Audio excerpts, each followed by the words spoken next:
हरे कृष्णा। श्री गोपाल कृष्ण गोस्वामी। परिचय। 5000 वर्ष पूर्व परम पुरुषोत्तम भगवान श्री कृष्ण ने इस धरातल पर प्रकट होकर श्रीमद् भगवत गीता का अनमोल संदेश दिया। गीता में प्रस्तुत भगवत भक्ति के मूल संदेश को संकीर्तन यज्ञ के माध्यम से जागृत करने के लिए भगवान श्री कृष्ण 500 वर्ष पूर्व इस भौतिक जगत में श्री चैतन्य महाप्रभु के रूप में फिर से प्रकट हुए। उन्होंने भविष्यवाणी की थी कि संकीर्तन की संस्कृति का प्रसारण पूरे पृथ्वी के नगर नगर और गांव गांव में होगा। श्री चैतन्य महाप्रभु के इस भविष्यवाणी को पूर्ण किया कृष्ण कृपा मूर्ति एसी भक्ति वेदांत स्वामी श्रील प्रभुपाद ने, जिन्होंने इस्कॉन की स्थापना सन 1966 में कर महाप्रभु के संदेश का प्रचार पूरे जगत में किया। श्रील प्रभुपाद के शिष्यों के समर्पण द्वारा ये कृष्ण भावना आंदोलन की परंपरा और भक्तिमय सेवा आज भी फैल रही है। अनेक समर्पित शिष्यों में से एक है श्री गोपाल कृष्ण गोस्वामी, जो कृष्ण कृपा मूर्ति एसी भक्ति वेदांत स्वामी श्रील प्रभुपाद के सर्वप्रथम भारतीय शिष्य हैं। प्रारंभिक जीवन। सन 14 अगस्त 1944 को अन्नदा एकादशी के पावन पर्व पर श्री गोपाल कृष्ण गोस्वामी महाराज भारत के शहर नई दिल्ली में प्रकट हुए। उनका जन्म एक धनी परिवार में और उनका अध्ययन यूरोप के सर्वोत्तम विश्वविद्यालयों में हुआ।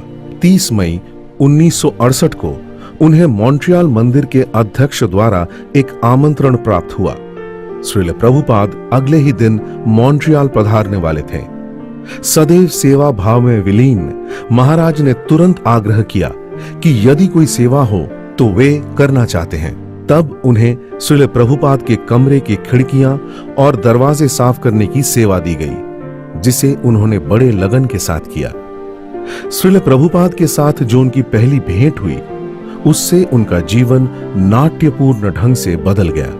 उन्हें हृदय के भीतर ऐसा लगने लगा कि श्री कृष्ण चाहते हैं कि वे श्रील प्रभुपाद को शरणागत हो।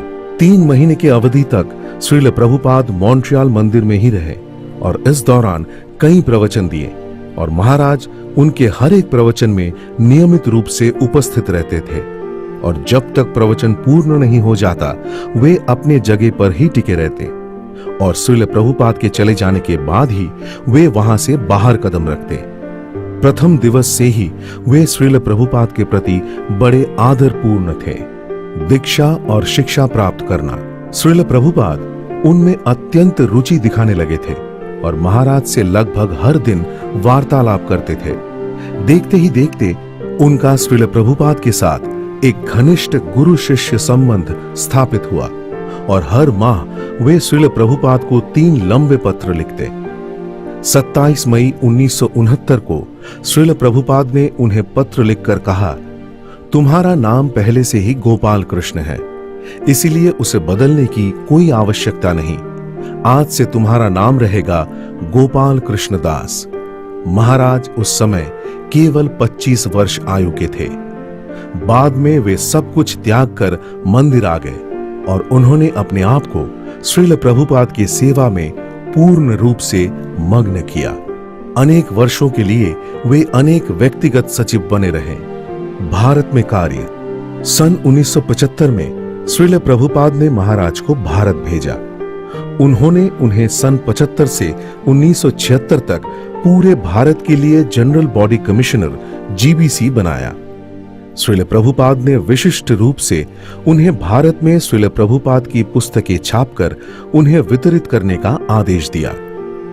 उनकी समर्पित सेवा और भाव प्रामाणिक शरणागति को पहचानकर श्रील प्रभुपाद ने महाराज को अनेक महत्वपूर्ण प्रकल्पों को संभालने की जिम्मेदारी सौंपी। उदाहरणार्थ वृंदावन, हैदराबाद, मायापुर और मुंबई के प्रकल्प। श्रील प्रभुपाद आतुर थे कि भारत में ग्रंथ प्रकाशन और ग्रंथ वितरण विस्तारित होना चाहिए। पहले 2 वर्षों में श्रील प्रभुपाद ने महाराज को अधिक पुस्तकें छापने का बार बार उपदेश दिया। जब महाराज ने हिंदी में श्रीमद् भागवतम के प्रथम स्कंध की कॉपियां श्रील प्रभुपाद को प्रस्तुत की तो वे बहुत ही प्रसन्न हुए। इस तरह श्रील प्रभुपाद के प्रोत्साहन से महाराज ने ग्रंथों को व्यापक ढंग से प्रसारित करने के लिए अपने ज्ञान और विक्रय की तकनीकों का कृष्ण की सेवा में उपयोग किया। रशिया में कार्य। सन 1976 में श्रील प्रभुपाद ने महाराज को रशिया के जीबीसी के रूप में नियुक्त किया। महाराज ने रशिया के इतिहास के सबसे अत्याचारपूर्ण और दबावपूर्ण परिस्थितियों में भी अनेक यात्राएं की।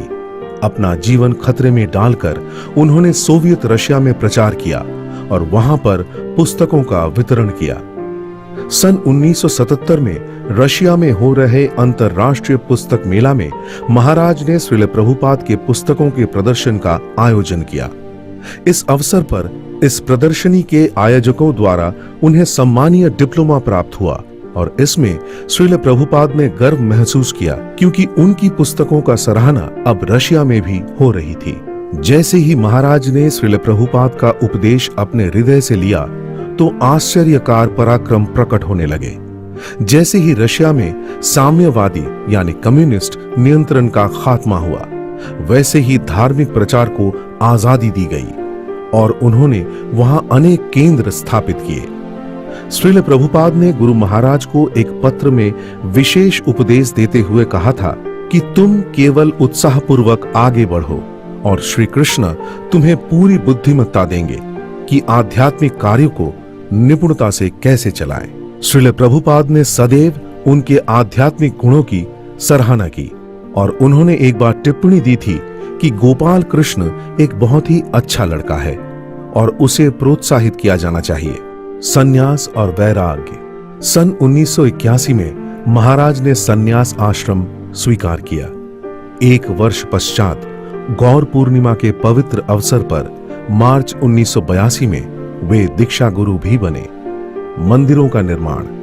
एक बार श्रील प्रभुपाद ने कहा था, विदेशों में प्रचार करने का सबसे अच्छा तरीका संकीर्तन है और भारत में बड़े बड़े मंदिर बनाकर ये कार्य संपन्न किया जा सकता है।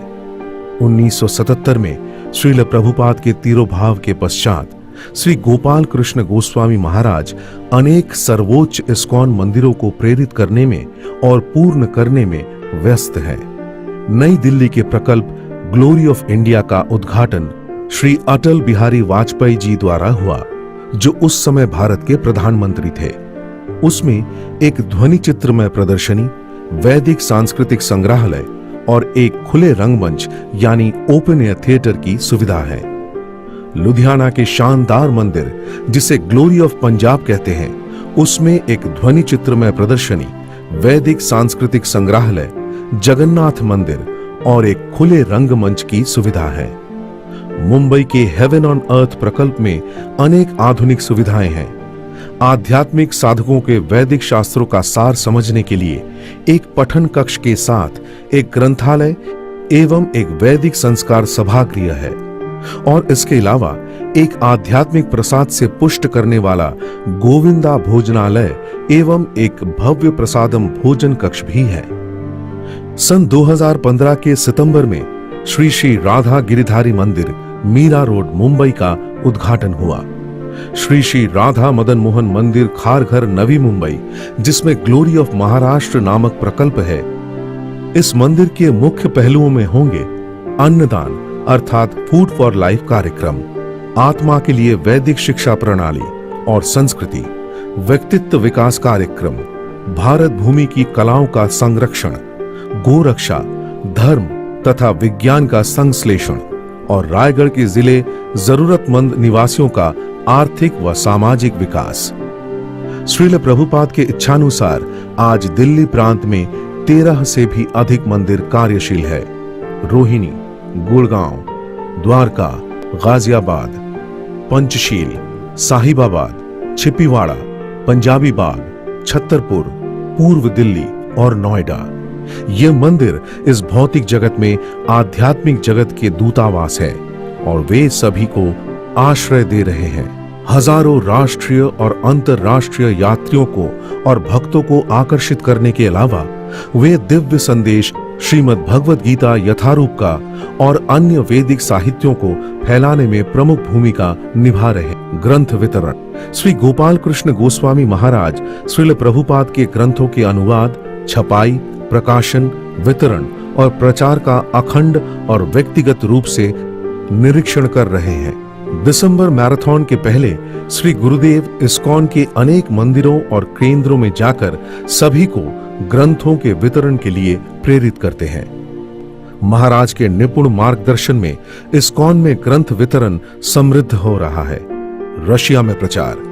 महाराज ने रशिया में अनेक केंद्र स्थापित किए।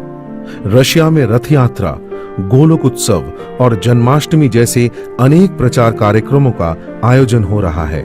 रशिया के सड़कों पर भगवान चैतन्य महाप्रभु का प्रचार कार्य सफल रूप से हो रहा है और उसमें साप्ताहिक हरिनाम संकीर्तन और प्रसादम वितरण कार्यक्रम भी सम्मिलित है। रशिया के भक्तों ने अपने घरों में और मंदिरों में जप कीर्तन, श्रील प्रभुपाद के ग्रंथों का अध्ययन और अर्च विग्रह सेवा को स्वीकार किया है। मिड डे मील एवं प्रसाद वितरण कार्यक्रम।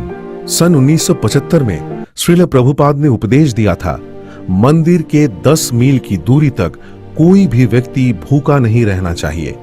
श्रील प्रभुपाद का ये स्वप्न महाराज पूर्ण कर रहे हैं और उदारता पूर्वक मिड डे मील कार्यक्रम द्वारा पूरे जगत में प्रसाद वितरित कर रहे हैं और साथ ही साथ वे कई अनेक मंदिर प्रकल्पों में और प्रचार कार्यों में भी कार्यरत है।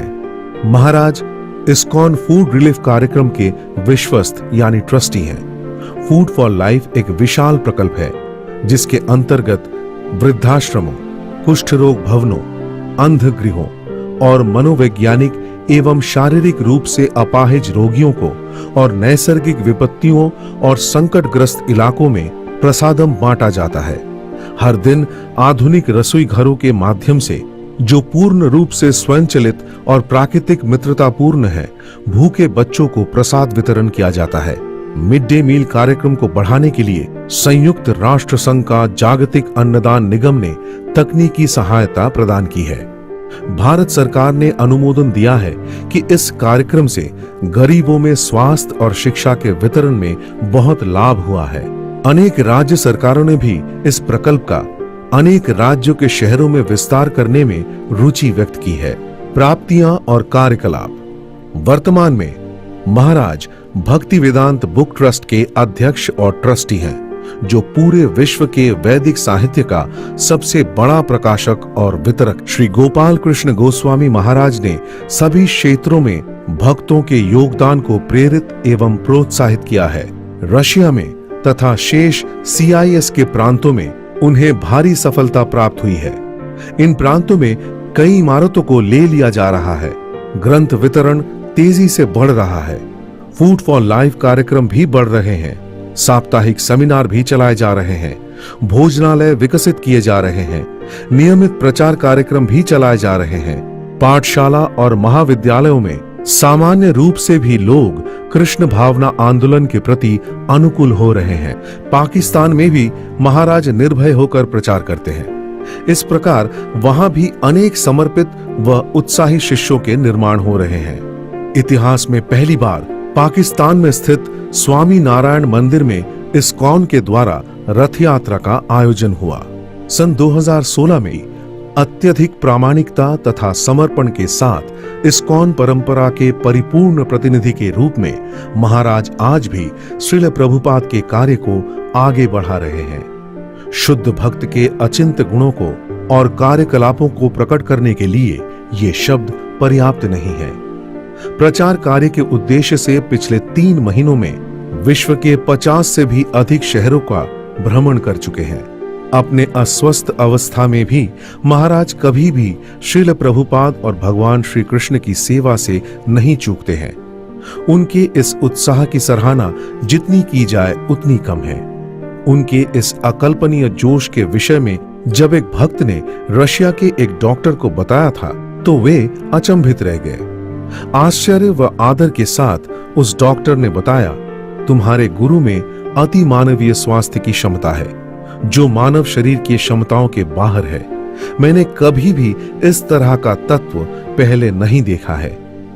श्री गोपाल कृष्ण गोस्वामी महाराज श्रील प्रभुपाद के श्रद्धावान शिष्य रहे हैं और चैतन्य महाप्रभु के प्रचार कार्य में एक शाक्यावेशित प्रतिनिधि बनकर अथक रूप से भगवान गौरांग की कृपा को वितरित करने में लगे हुए हैं। वे पूर्ण रूप से भगवान गौरांग के उस भविष्यवाणी की पृथ्वी के हर नगर और हर ग्राम में मेरे नाम का कीर्तन होगा को पूर्ण करने में व्यस्त रहते हैं। शिष्यों का उपदेश। अपने शिष्यों के लिए महाराज के प्रमुख उपदेश ये है कि कृपया ध्यान पूर्वक जप करें, श्रील प्रभुपाद के ग्रंथों को नियमित रूप से पढ़ें, भक्तों का संग करें और अपने आप को भक्तिमय सेवा में लगाएं। श्रील प्रभुपाद को प्रसन्न करने के लिए कृपया एक दूसरों को सहयोग दें और व्यक्तिगत मामलों को महत्व ना दें। इस तरह से दूसरे भक्तों के साथ मिलकर एक साथ सेवा करें ताकि दूसरे लोग भी अनुसरण कर सकें। एक बार महाराज अस्पताल में गंभीर रूप से बीमार थे और उस समय उन्होंने कहा, कृपया आप अच्छे भक्त बने, यही मेरी दवा है। आप व्यवहारिक सेवा करें। जो दवा मुझे ठीक कर सकती है वो दवा आप सभी के हाथों में है, वो दवा डॉक्टरों के हाथ में नहीं है। कृपया मेरी विनती को गंभीरता से लें। इससे श्रील प्रभुपाद, भगवान कृष्ण और मैं प्रसन्न होंगे। मेरे सभी शिष्यों को मेरी एकमात्र विनती यही है कि यदि मुझे कुछ भी हो जाए तो आप कृपया इस्कॉन में ही रहें। हम सभी ऐसे महाराज के शरणागत हैं जिन्होंने काम, क्रोध, ईर्ष्या, तिरस्कार, आत्मसम्मान तथा आलोचना का परित्याग किया है। हमारे गुरु महाराज गुरु शिष्य परंपरा की एक परिपूर्ण आध्यात्मिक गुरु है। श्रील प्रभुपाद के उपदेशों के प्रति उनकी शरणागति का उच्च स्तर अद्भुत है। मंदिरों की समस्याओं का हल करना, प्रवचन देना, भक्तों से मिलना, अधिकृत बैठकें, अतिथियों से मिलना, इन कार्यों में महाराज लगातार व्यस्त रहते हैं और श्रील प्रभुपाद के कार्य को आगे बढ़ाने के लिए वे सदैव कार्य करते रहते हैं। ये सारे आध्यात्मिक कार्य कलाएं श्री गोपाल कृष्ण गोस्वामी महाराज के श्रील प्रभुपाद के प्रति उनके शरणागति की और गहरे समर्पण भाव की केवल एक झलक मात्र है। गोपाल कृष्ण महाराज का हर व्यवहार, उनकी हर मुद्रा और हर उत्तर, उनके द्वारा स्वीकार किए गए हर कार्य में उनका आंतरिक विश्वास प्रकट करता है। श्री गोपाल कृष्ण गोस्वामी महाराज की जय।